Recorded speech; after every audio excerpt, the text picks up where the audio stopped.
Start recording. Yes, I did. So, Bismillah ar-Rahman ar-Rahim. Today what we are going to do is basically go through a revision to the topics that we have covered so far that will be included in our test. The points that we have basically, we are talking about three topics. I'll start by the first one, which is the solar stills. So when we are talking about the solar stills, what you are expected to know is basically how to make an energy balance for different components or different layers. So if I'm going to consider a solar still, sorry.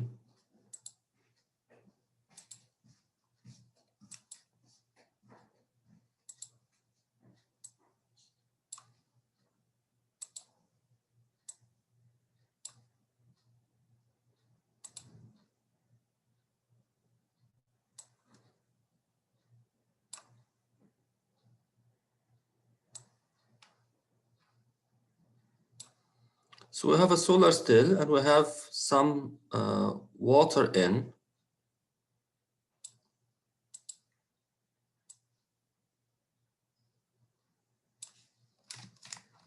Let's say that this is the case that we have at the moment, and there's solar energy falling into it.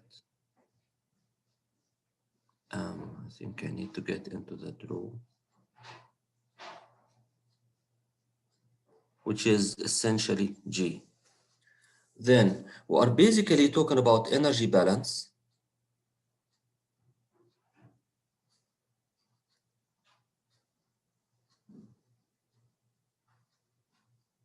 Two different components. The components that we have here for the energy balance are this one, which is the glass cover, and water inside. Sometimes we have this basement of the solar still made of some metallic black painted color, and we call it the absorber, which in many cases actually the idea of operating the solar collectors, especially the flat plate collector that is used for heating water, it should have an absorber, which is a metallic black painted surface that is heated, and then upon its heating, it transfers the heat to the water by convection. For the flat plate collector, it might not only the plate, it could be the plate, and it could be the plate with tubes, which are also painted in black, so that basically the transfer of energy in that case to the water is not by radiation, but it's basically by convection from the hot surface of the absorber to the running water in. In this specific case that we have in front of us, let's consider it. What happens? Let's start by the absorber. The absorber receives energy, it is heated, and then after being heated, it transfers heat to the water above it by natural convection. Definitely, I have to mention that below the absorber, there is another layer, and this other layer is made of insulating material. So, which means that right here, we should have a layer of insulation, not only here, but actually it should cover the whole solar still. So this should be sort of an insulating material which is covering the solar still so that we can reduce the energy loss to the surroundings. And that is an important thing that should be there. Either the solar still itself is made of insulating material like wood or fiberglass, and then you put inside it a layer of metallic black painted surface, which is acting as an absorber, or sometimes people do the whole solar still from a metallic part and they put it all of it inside a wooden box. For us, in terms of analysis, what we are interested in is that each one of these surfaces and the basin or the bottom of the basin is basically covered with an insulating material. Someone had a question? Yes, Doctor, I have a question. Yes, go ahead. The function of the absorber is to enhance the heating of the water? That's right, exactly. All right, thank you. Now what would we need to do is to go an energy balance for these three elements: the absorber, number one, water, number two, and the glass cover, number three. So let's start with the absorber.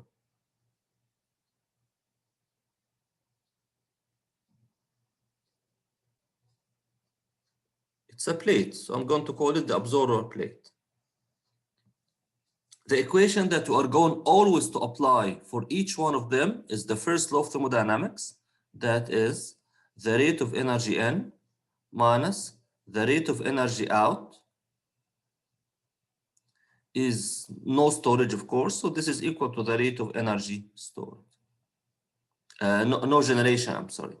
And the rate of energy stored is nothing but m dot, whatever the object that you have into the specific heat into rate of change of temperature with time, or the mass is basically rho into volume, density into the volume, into the Cp, into the rate of temperature with time. So it is this kind of equation that I'm always going to use whenever I'm doing the analysis for any one of the components that we have. And I'm going to use this repeatedly. So let's now get to the absorber plate. I have a plate. This plate is receiving energy from where? Let's look here. Now, this is the irradiation falling into the glass, and then glass is a surface that has its radiation surface properties. Part of it is the transmissivity. So here there is part of the energy that will pass by the glass, which is tau glass into G. Tau is the transmissivity, and it's a property which is always less than 1. If you remember from our study of radiation, that the surface properties are basically alpha, the absorptivity, tau, the transmissivity, and rho, the reflectivity. And the three of them are equal to 1. Which means that, or this originated from alpha G, which is the fraction of the energy being absorbed, plus tau G, fraction of energy that is being transmitted, plus rho G, the fraction of energy that's being reflected, is equal to G, which is the total radiation falling. And that's why the summation of them, alpha plus tau plus rho, is equal to 1. Rho here is the reflectivity, and you should not mix it with the density. That's why I'm not going to use that expression. And I'm always going to use that m dot Cp or m Cp into dt by dt. Okay, so I'm not going to use that expression so that we don't mix between the symbols. Now, we said that there is an amount of energy passing through the glass and falling down. This is tau, transmissivity of the glass, into the radiation falling. This energy, in order to reach the absorber plate, it has to pass through the water as well. So the water itself is going to have its own transmissivity. Accordingly, when I'm looking at the energy in, it should be G into the area into the transmissivity of the glass into the transmissivity of the water. This is what is going to fall into the absorber, but the absorber has its own radiation properties. And the most important one that we are interested in here is absorbing the energy. It's called an absorber. So it should absorb most of the energy falling into it. And that's why we painted it with black, so that it is almost a black surface, so that it can absorb most of the energy falling into it. So alpha plate. So this is the irradiation falling. This is the area, surface area. This is the transmissivity of the glass, because the energy had to transfer through the glass. transmissivity of the water, because the energy has to go through the water to be transmitted through the water and reach for the absorber where it will be absorbed. So this is the kind of energy in that we have here. What about the energy out? Doctor, this is for the glass, right? Excuse me? This is only for the glass. What is for the glass? I'm talking about the plate now, which is the absorber. For the okay. Absorber plate. Energy passed by the glass, transmitted through the glass, transmitted through the water, and absorbed by the absorber. Right? Now, what is the energy out? The absorber is losing energy in two ways. One of them is convection to the water. So H, convection from plate to water into the area of the plate, into the temperature difference, T plate minus T water. What is it? This is Newton's law of cooling. And it's written to account for natural convection from this absorber plate to the layer of water on top of it. So this is the one. What else? We have insulation, which means that although there's insulation, what does it do? It reduces the heat transfer rate, but it does not eliminate it. So we have to have some sort of Q losses going through the glass. Say that the insulation is made of fiberglass. Fiberglass does not have zero thermal conductivity. It has 0.0, for example, 35 value of which is the watt per meter Kelvin. So it is not zero. So there is a certain losses, even if the losses are small, just for sake of accuracy, you account for it. So this is, and after that, energy that will transmit by conduction to the insulation is going to be transmitted by convection from the insulation to the surroundings. So I can put it this way. It is the overall heat transfer coefficient of the loss into the area, into the temperature of the plate, minus the temperature around it. Around it, simply, you can put it as T air. So the energy losses from the top, it is losing heat by convection to water.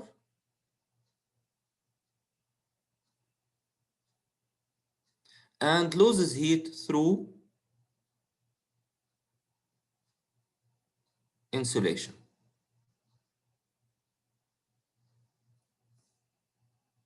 And finally, the last term is the energy storage, which is some sort of a standard terminology that I write, that M, mass of the plate, Cp of the plate, into d plate by d time. Now here comes the question. When do we account for this storage and when we neglect it? This can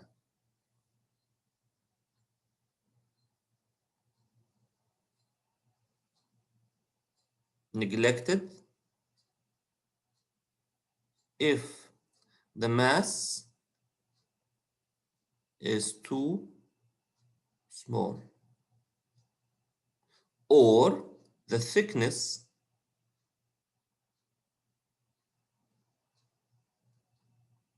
is too small.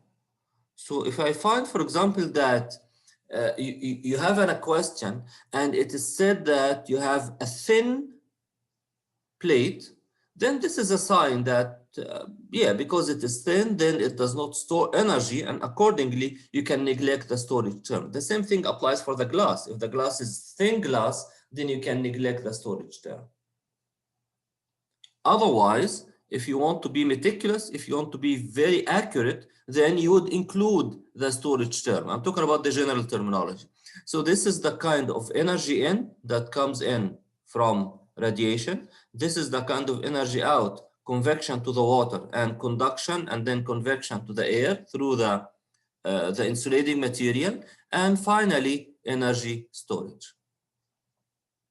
If you have a solar still without this plate, then there's no need for all of these equations.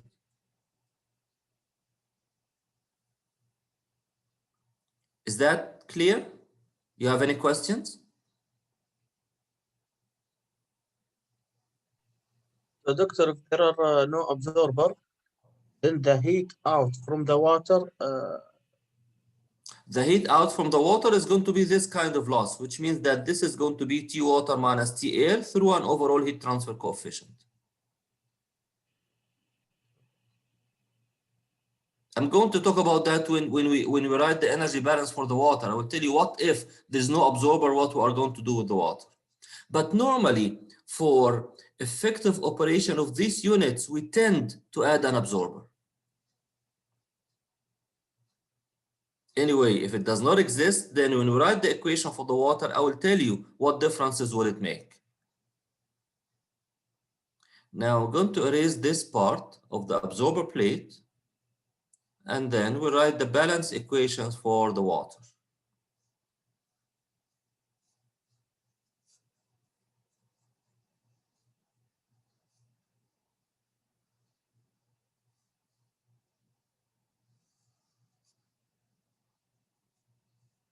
Now think about it while I'm erasing this part. What kinds of energy N that are going to the water?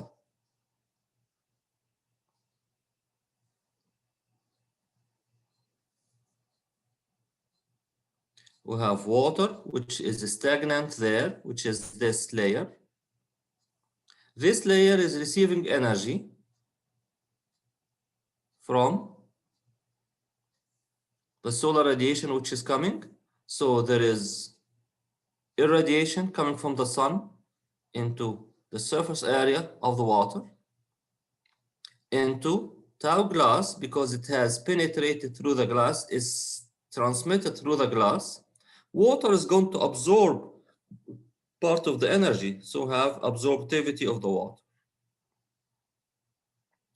If we have a plate, then I'm going to account for the heat transfer coefficient from the plate to the water into the area into T plate minus T water. If you remember, we have written this as energy out from the plate in the previous step.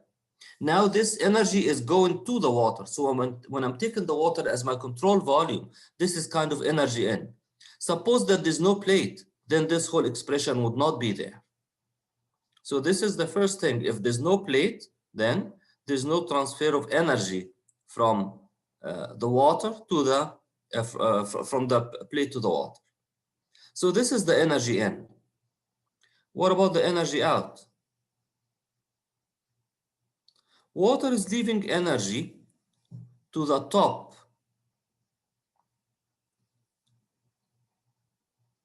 like this. This is when you have a closed part, a closed box, and this closed box is having air inside, we tend to call this as enclosure. Probably you heard that expression when you studied heat transfer, especially convection heat transfer. And because there's air inside, then there will be transfer of heat by convection from the surface of the water to the air. So we have Q, convection, water to the air. Actually, it's not to the air, but the way that we write convection heat transfer expression, we are accounting it from the surface of the water to the surface of the glass through the air. So it will not be very accurate if I just say that it is from water to air. Actually, it's from water, it's going to the glass. But it's just, sorry.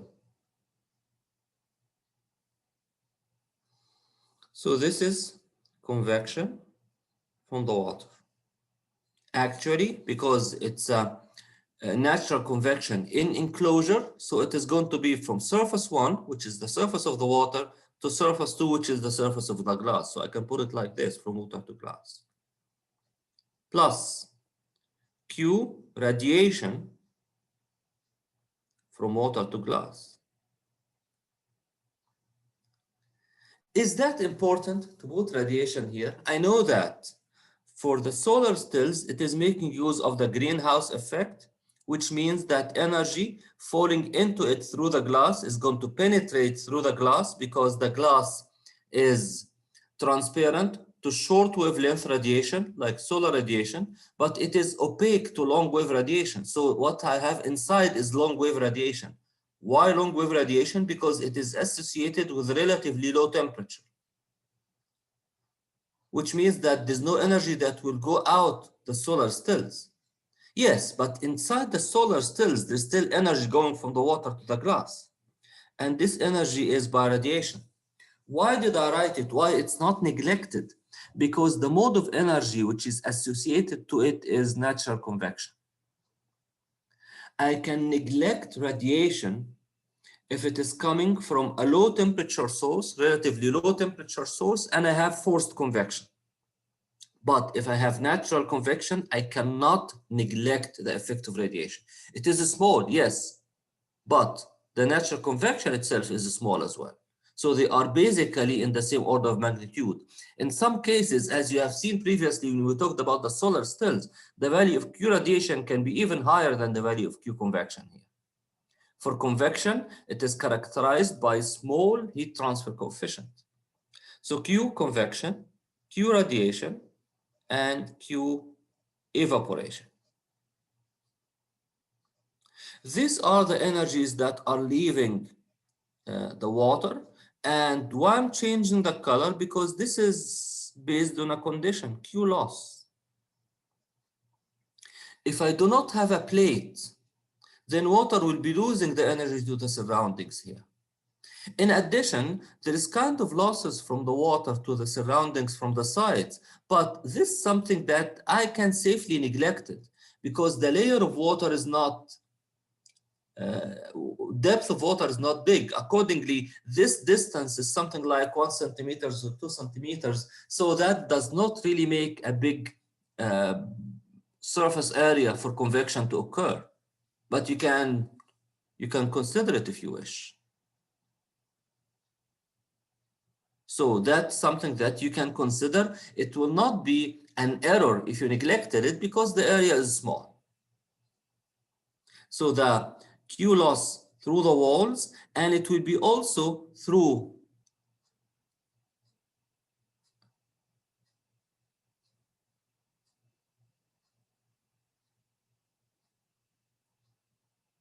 the bottom if we have no absorber plate. If we have an absorber plate, then you don't account for this. If there is no absorber plate, then there will be losses from the water to the bottom. And then the third expression typically is going to be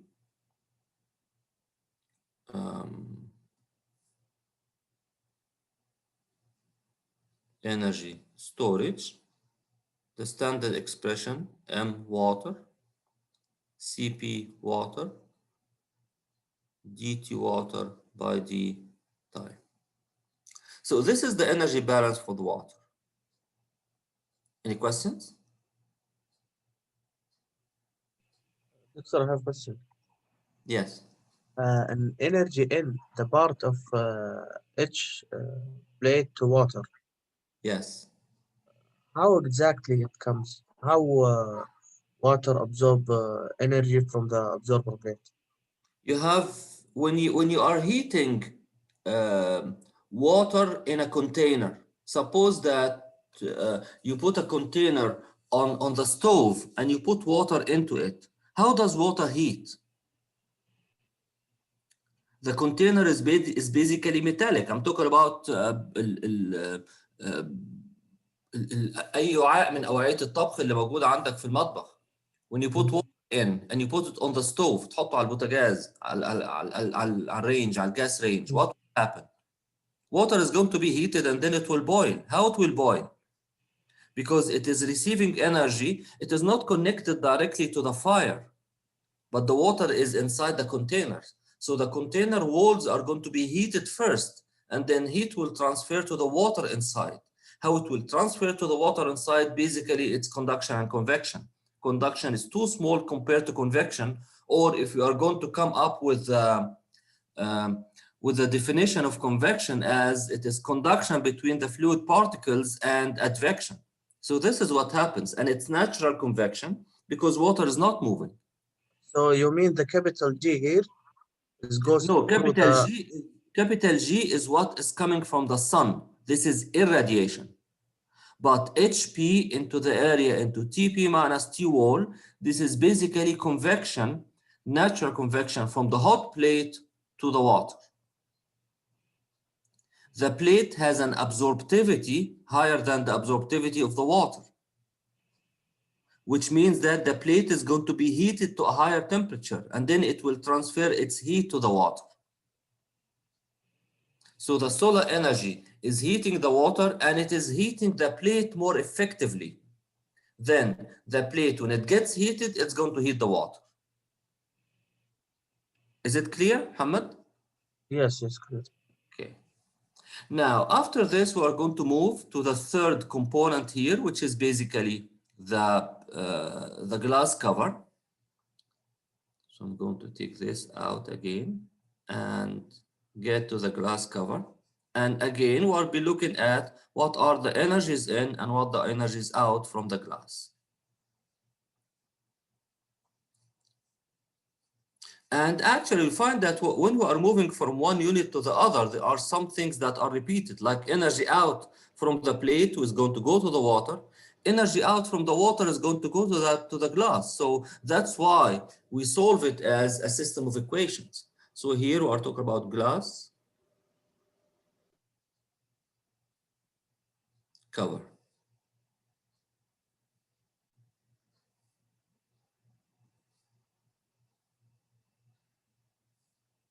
The energy into the glass cover, basically, it has energy coming from the sun. So G, which is the irradiation, falling into the area of the glass. Now I'm talking about the glass itself absorbing energy, so absorptivity of the glass.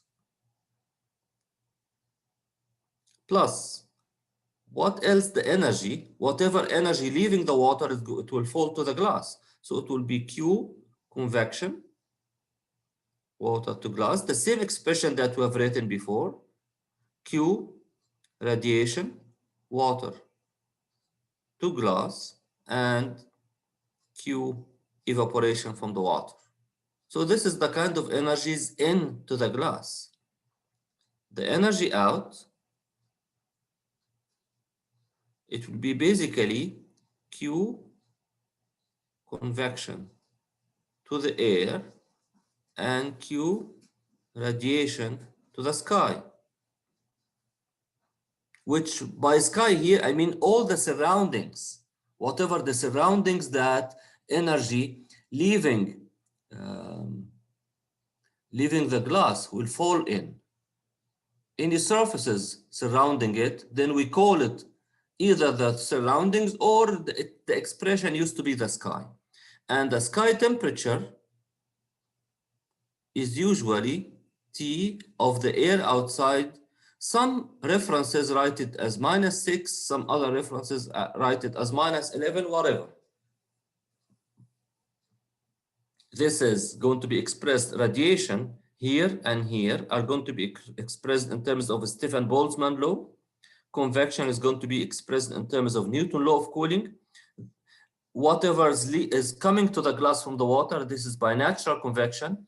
But whatever is coming here by the air, this is forced convection. So air stream, which is coming, blowing wind, it's going to reduce the temperature of the glass. And this is one among the effective ways to improve the performance, because when the glass temperature falls down, the ability of it to condense more water vapor improves. Finally, the energy storage to the glass, which again, you may consider it or you may neglect it. If you assume the glass is thin, you can neglect it. Cp glass, then dt glass by dt. So these are the expressions that we have here to improve the performance. Then when we are considering at what are the most effective parameters that improve the performance of the solar cell, they will be basically, or the most influential or important ones to improve the performance of the solar cell. So to have better performance,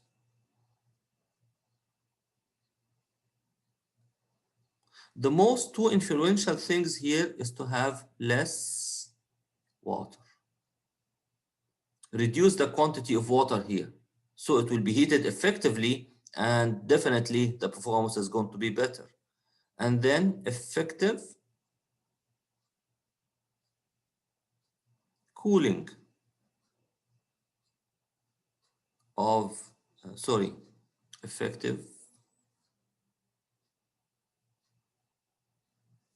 cooling of glass cover. So by effective cooling, I'm talking about that expression here. If we can improve this, an improvement of that can be, for example, instead of having just wind blowing over the glass, you can have more wind by having a fan, for example, that's going to draw air in a forced convection at a higher speed, higher quantity, so that the heat transfer coefficient increases. Or if you are going to cool this by water, suppose that you are pouring water here, so that's going to have a more effective cooling for the glass, and then the productivity is going to increase. So these are the two most important or influential parts that are, or elements that are going to increase the performance, or if the G increases. So at noon time, you have the highest productivity compared to the early morning and the late afternoon, because basically the value of G is the highest. So this is basically the kind of analysis that you would be required to do when we are talking about solar cells. If you have no questions, that we can further move to the HDH mode of desalination. Doctor, the first Yes. one for the effective parameter is the level of the water. Level of the water is number 1. All right. Followed by the effective cooling of the glass, number 2, and then 3 is the irradiation falling. Khalid? Yes, Doctor. Question regarding the performance here. So basically, okay, the effective cooling of glass, this would contribute in more condensation of water. That's so that right. would increase the productivity. Yes. But how does the less water would contribute in increasing the productivity? Now let me get back to the condition that you are standing in the kitchen and you have one of the pots there, the cooking material, one of the cooking pots, and you need to heat water. Suppose that you are going to put preparing some tea or coffee, and then you have a container, الأبريق or whatever, and you put 1 cup of water there for heating, and you put it on the stove. Versus you filled it all with water and you put it on the stove. Which one of them will be heated faster? The one with small amount, of course. That's exactly is the case. There's an amount which is coming here, and this amount is used to heat a small quantity of water. Suppose that I'm talking about the energy coming from the stove as Q. Yeah, but and Q is M Cp delta T. Then if the M is small, the delta T will be high. Accordingly, you can reach higher temperature. cool. Did I answer your question? Yes, thank you, Doctor. Okay, Abdullah? Doctor, the GOR, how can we calculate here? The GOR for this unit and for any other unit is basically the quantity of M distillate, the fresh water that we get, into the latent heat needed for evaporation or condensation of the vapor, divided by the Qn. The Qn here is going to be the G times the area. Qn for the whole unit. The whole unit is receiving energy from one source, which is the solar energy. Suppose that you are talking about an active solar still, and you have an electric heater that you are putting here. Then Q is going to be this GA plus Q from the heater. If you have a solar collector, then Q from the solar collector. So whatever energy is used to heat the water is going to be considered here in our Qn. And this is going to be the expression of the Gore for any thermal desalination system. اوكي. داود. السلام عليكم دكتور. عليكم بالنسبة السلام. للموية اللي انت قلت انه هو اختياري، يعني هل نكتبه لا. لانه انت قصدك درجات في الهوم وورك. تاني سؤالك تاني يا داود. اللوز في الموية هو from the side، يعني هل from the side it's لو انا ما حددتش what are the possibilities of water losing heat from the sides, you don't have to put it. I'm sure الدرجات اللي نقصتها انت ما كانتش بسبب الwater from the side. It would be something else. Maybe ما كانش فيه absorber plate and you neglected it, but when it comes to the sides, that's not the issue. It's too small. اوكي. بعدين دكتور عندي سؤال ثاني بالنسبة للترتيب how يعني نرفع البرفورمانس.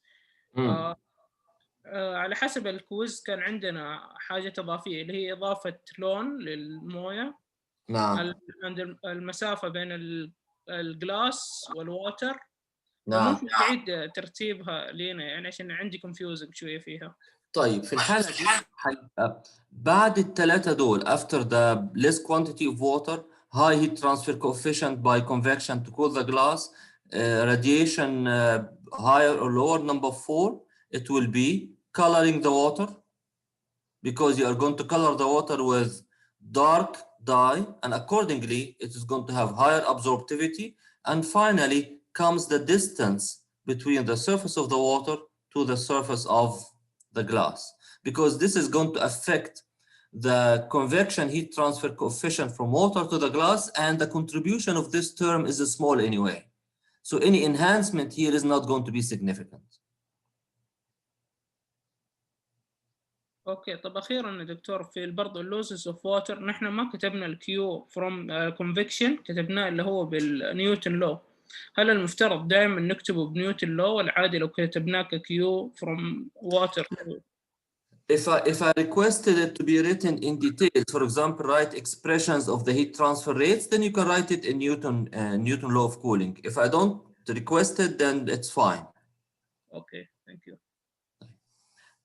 Saleh? Doctor, isn't we said that effective cooling of glass cover is the first one to better performance? Actually, they are comparable. I can swap them, and in order to make it convincing to you, what I may do, I can run the ES program that I wrote for solar still, and I can change both and show it to you. I mean, actually they can swap. You can put effective cooling first or less water first, but both of them are having basically some sort of a similar order of magnitude as far as I remember. And I'll show it. I'll probably post that. I'll make like a parametric study, and I'll show you the effectiveness of doing this and that, like less water or effective cooling of glass. But if you write this or that, both would be fine for me.